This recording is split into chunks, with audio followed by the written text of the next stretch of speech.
In today's video, I'm going to teach you how to cancel a Google Ads account. To begin, open your web browser and go to the official Google Ads website. Once the page loads, sign in to your Google Ads account using your usual login details. If you manage more than one account, take a moment here to make sure you're entering the correct one, because you'll want to cancel only the account you actually intend to close. After signing in, confirm that you're logged into the right Google Ads account. This is an important step, especially for users who manage multiple ad accounts or use a manager account. Once you're sure you're in the correct place, wait for the Google Ads dashboard, also known as the overview page, to fully load before continuing.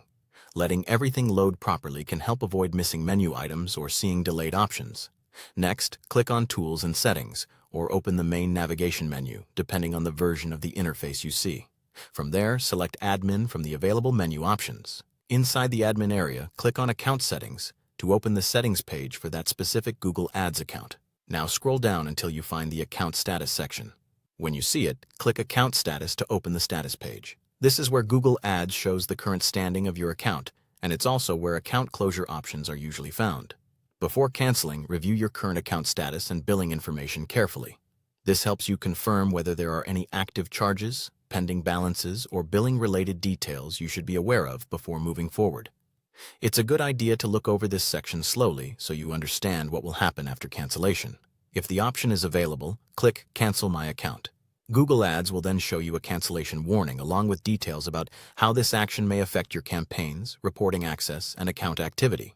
Read this information carefully so you know exactly what to expect once the account is canceled. When you're ready, confirm the cancellation when prompted. After that, give Google Ads a moment to process the request.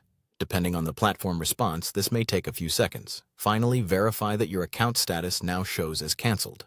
This final check is important because it confirms that the cancellation was successfully completed and that the account is no longer active. Thanks for watching.